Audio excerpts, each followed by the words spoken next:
Ruutaan Itoophiyaa keessaa ba'uu barbaada gara alaatti. Mucaa kiyyaas immoo fuudhee hin deemu. Qilleensi asii fi qilleensi achi tokko miti. Isa kanaafiyyuu Abiraamidhaan waameera. Abiraam akkana harkaa fuudhu abdii fi amantii guddaan qaba. Nadiga jedhee hin yaadu. Maaliif jennaanii kana dura yeroo 2-3 dhoseeyyuu fuudhee ture jechuudha. Ashama akkam jirtu hordoftoonni kiyyaa marti keessan sinin jecha subscribe like gochuun akka sinna jabeessitan sinin jedha. Egaa ruutaan jechuudha haalottan yeroo darbanidhaanii Abiraamii dhufee mucaa ilaalaatu hin jiru. Anis immoo gara alaa bahee wanta tokkodhaaf deemuu qaba. Mucaadhaan immoo fuudhee deemuudhaaf naafi ini mijatu. Isa kanaafi haadha kee bira maaliif hin keenye naan jechuus ni dandeessu. Inni immoo yeroo nani waan tokkoon godha jedhee maaliif akkas gootaa naan jedhee lola garaagaraa narratti kaasaa. Isa kanaaf hin fedhu wanta ta'eef waan akkasii isuma bira kaa'uu barbaada.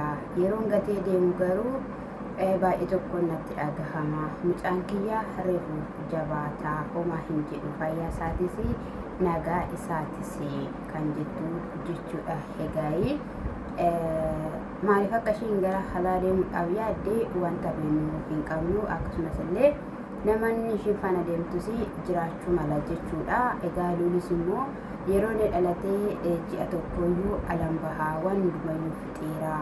Osuma jettu gidduutti jechuudha addaan akka ishiin kutte hin beektu jechuudha. Viidiyoo irratti addaan kuteettee dubbattee turte.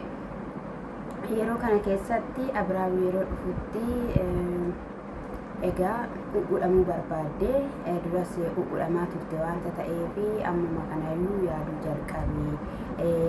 Edaan biraa deemuudhaaf jedheef naamna gaafa ishiin jettu Abiraam keessa harkatti naqateetuma osuma dhaabbatu baabbaneessadha jennaani irrafe jette jechuudha. Yeroo kanatti maaliif na waamteree eddan rafe jennaani ani gara alaa deemuu barbaada. Mucaan immoo akkas bira ta'uun fedha jennaani ala isa kam deemtaa akkamitti dhaanidha eessa deemta jennaani bakka qilleensi isaa si faana tokko miti. Akkan immoo waan tokko illee na jalaa ta'u hin barbaadu hin fedhu. Isa kanaaf dafeen deebi'a waan ta'eef akkas bira turu jennaani ani mucaan akkana bira turu hin barbaadu hin fedhu fedhii kun miti.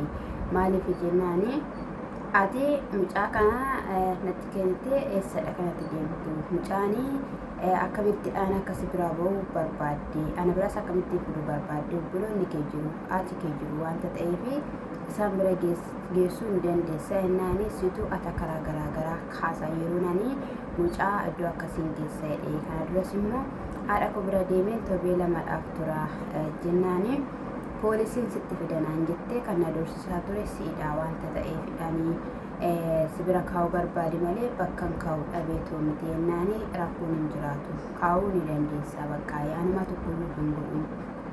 Waan hin taasisuu barbaadus achitti taasisuu nan danda'a. Achitti hordofuu dhaqees ilaaluu nan mala malee ana bira mucaan saatii kanatti taa'uu hin qabu. Kanii egaa inni jedheen jechuudha kallattii kamiiniyyuu ruutaa yoo dubbii fiddeetti ta'e Abiraam yeroo kana amanuu fi amanuu hin danda'u jechuudha. Hin barbaadus kumasaayyuu jechuudha. Xoofoo bira naa qopheessuudhaaf jedhee wanta sodaatuuf jechuudha. Abaddaan yaaddee miti mucaan akkana bira taa'uuf miti. Eessas ni deemtaa garamis deemuufi mina kan inni jedheen jechuudha. Ishiin immoo bakkicha sana himuus hin barbaanne jechuudha. Yeroo darbanii dubbattee turte jechuudha. Ergumaa Abiraamiyyuu dhiifameeyyuu bahee jechuudha. Mucaan kiyyaa anaan alatti bakkee kamiyyuu namni kamiyyuu akka hin sochoofne jettee haasawaa kan turte jechuudha. Garuu immoo anatu siif eeyyame anatu barbaade wanta ta'eef akkamitti dhaanii maaliif hin fuutuun harkaayee fedhiin qabdu jechuudha. Kana jechuun okkoo ati mucaa hin barbaadu jechuudha jennaani dhufee ilaalamti jennaan dhuftee ilaalas waan hin turreefidha. Isa biraanis immoo ati fedhii hin qabdu akka fedhii hin qabne agarsiisaadha kan jirtu. Akkas taanaani haadha kiyya biras nan geessa. Garuu ati immoo dhuftee akka ilaaltu si hin barbaadu. Abbaas haadhas ta'e guddisuu nan danda'a. Kaleessayyuu durii jalqabee amma baatamee dhalatee hanga har'aatti ana faana kan inni ture. Waan hundumayyuu anuma kan taasisaa ture. Isa kanaafuu aktiin godhiini gargaareera jettee bira dhaabbadheera jettee inaasahii homaa tokko wanta goote tokkollee hin jiru kan ishiin jetteeni akkasaan godhe akkanaan godhe jedhee hani miidiyaa fuulduratti haasa'uu waan na barbaachisu tokkollee hin qabaatu agarsiisus hin fedhu hin barbaadu kan jedhudha jechuudha. Ruutaan dhugaa dubbachuudhaaf jechuudha kallattii baay'eedhaan dhufteetti kallattii baay'eedhaan waan baay'ee taasisteetti. Mucaan immoo ho'aaf futee hin bahu jetteellee yoo ta'e jechuudha. Amma kana hin beeku isa kana. Isa biraanis immoo garaatti hin baadha jetteetti miti garaatti hin baadha erga jettee mucaan garaa keessa jirullee eeyyama yookiin immoo piroosesii barbaada jechuudha. Namni tokko calli jedhee dhala kamiyyuu haa ta'u garaa keessa isaa jiraatu lafarra isaa jiraatu otoo seera hin guutiin fuudhee hin deemu.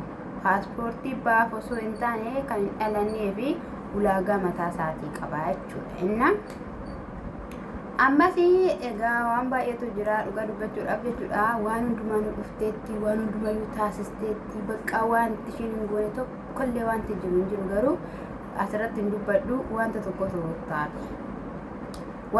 turuuttaaf jechuudha. Guyyaa sanaa biraa mineeyyamaa fi eneeyyamuu fi bichaa ayin beeku jechuudha. Warri isinii galee koomentiirratti barreessuu dandeessu. Garuu hani kanadha jedhee hin dubbadhu jechuudha. Garuu wanta tokkotu shaafe jechuudha. Wanta tokkodhaan hanga har'aatti Abiraam irratti kan hin hojjannetu jira yaada hani jechuudha. Maaliif Abiraam waanuma fedheyyuu osoo ta'e amma yeroo kanatti ruutaadhaan amanuu hin danda'u. Maaliif jennaan waan baay'een irratti gochuudhaaf waan baay'een irratti taasisuudhaaf abadan dammoo anaan nan argattanii wanta fe'eyyuu barbaadeera illee yoo ta'e naani mucaa kiyyaa jettee dhufuu barbaachisu kanaa booddee jennaani kun dirqamadha. Dirqama kootis dirqama keettidhas jennaani maali dhuftee ilaalaan jirtu mee jennaan dhufee akka inni ilaallemmoo sintu na godhe sintuyyuu na taasise malee ani dhufee ilaaluu dhiise miti jennaani yeroo kamiyyuu kanii mucaa kee maa dhuftee ilaattaa isin jedhee hin beeku kanii ruutaan jetteen jechuudha. Inni dhufee ilaaluun ilaala garuu simbira dhufuu hin dhufaa yeroo simbira dhufee wanta biraa waan irratti hojjettaniif sodaa akkasii wanta qabu keessa isaa keessatti simbira dhufuu kan hin barbaannee fi isa kanadha jechuudha. Egaa yeroo darbellee jechuudha iyyuun illee kan si faana ture si jabeessaa turellee jechuudha. Akka allayyaa si buusuudhaaf ibidda keessa akka si buusuudhaaf booda akka maletti akka meerii fidaanis si kuffisan illee inni si faana jiruyyuu sitti maa jira ruuttaa siin jechuu barbaanne. Egaa kanatu si hafe jechuudha. Kadhatii dhufteenii akkasumallee baay'ee tokko nama zansiista dhugaa dubbachuudhaaf baay'ee tokko jechuudha. Hubannaa ogummaa dhabuuni jechuun garaan taanetti nama deemsisee kinoo haala kanaadhaanii jechuudha. Wanta godhan hanga nama wallaalchisu dirasitti kan ga'udha jechuudha. Inna dammoo maqaa ruuttaan dhahiini maqaa bilisheen dhahiini wali jettanii jechuudha. Anis nin jedheera kutuu dandeessu kutuu dandeessu sinin jechuu jaalladha. Warri na jaallattan warri namummaan oromummaa sin dhagaamu warri guddina koo feetanii koottaa sinin jechuu jaalladha. Jaritti jechuudha doolarratti mataa bahee doolarratti sammuu baheeti malee fedha gaa'ilaa hin qabanii fedha jireenyaa hin qabanii fedha jiruu hin qabanii. Abiraamii fi ruuttaan osuma waan barbaadate walitti deebi'anii manni isaanii nagaa uumee jaalala uumee waliin jiraatuun abadan soba gaansiniin jedhe dhugaadha sobaa. Sababni isaa iyyuu jechuudha guyyaa tokko namni kabaja waliif hin laanne guyyaa tokko namni waliin ulfeessine hanga yoomitti meeshii amma fakkeenyaaf mucaan meerra bakka dhaqee ilaalee naamna gaafanne jedhu ilaaluu gaafanne jedhee biraa akkas deemu achi fakkeessaa jettee inni dhaqee ilaaluu dhaqaa ishiin garuu jechootatti darbatti jechuudha. Ilaalame mee akkami mee warrumti abbaa manaa qabdanii warrumti abbuma manaa qabdan ijoollee qabdan warri na hordoftan jiraachuu dandeessu jechuudha. Siniif mee gaa'elli maali? Siniif manni keessan maali? Haala kanadhaanii siniin jechuu jaalladhana. Dhugumas immoo wanti daa'ima keessii caalu maalidha argine irra wanta daa'imota keessii caalanii isaan jettee jechuudha Biraamadhaan jechuudha. Si'in maalinni daa'ima keessii caalee biyya keessaa si baasuu barbaade. Inna dammoo kan ishiin jecha jirratti jechuudha biyya keessa ba'uun koo yookiin immoo ala deemuun koo jettee namoota biraatiidhaaf fayyada namoota biraatiidhaaf hin ta'a. Kanaaf jedhee biyya ba'uun koo yookiin immoo ala deemuun koo dirqamadha jette. Ayyee ala deemii akkasitti siin jedhanii wanta isaan si gorsanii isaaniif jettee ala deemta isaaniif jettee mucaa kee araasii gattee deemta mee weerroo ofitti qabiitii jechuudha shushuruu jedhiitii jechuudha mee foolisaa fuunfadhuutii jechuudha gaaf tokkicha haadha ta'iitii miidhuun waraabe. Ani dhugaa dubbachuuf taanaan kanan irraa weeroo taana haadha taatee gaafa isheen taphachiisaa gaafa isheen ofitti qabdee bakka ishee harkatti argine fataa jettee daqiiqa sekondii osoo hin taane bakka seeraan teessee waa'ee mucaashii waa'ee baqa dhalaa waa'ee deemsaa waa'ee minaamina jettu mucaa ilaalaa akka isheen itti haasoftu nan barbaada. Naffedhaan isa kan naffedha siin feetanii hin feetu waan hin beekuun qaban jechuudha. Na eessare Awurooppaanoo Ameerikaanoo wadeet nu numa deemtu ala numa deemtu yuutii barmuun numa deema haala. Maaliin deemamoo isin fakkaata yuutii fi viidiyoon deema garuu kan dhufe tokko illee nagaa karaa nagaa isin garuu maatii naa ta'uu keessan eegtuma naafuu kaasanii jedha.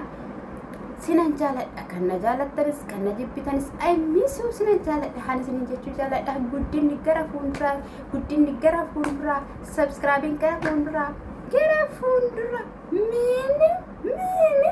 miini ulaan saa bincaacaa maali micaacaa babu qonxocaa uumamaan jedhama bitaa wanta akkasii jira. Talbaa binxaaxaa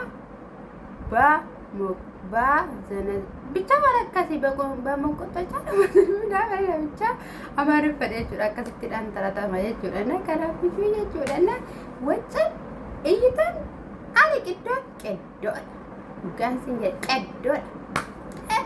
Eenyu ani gatiin kun hangana kanan jedhamne eenyu holan kan akka kootiin jirtu kan akka keetis hin jirtu sumaanan jedha kan akka keetis hin jirtu kan akka kootis hin jirtu ani haanin jedhame ena baxxaramta malee gubamta malee endoomi viidiyoo qola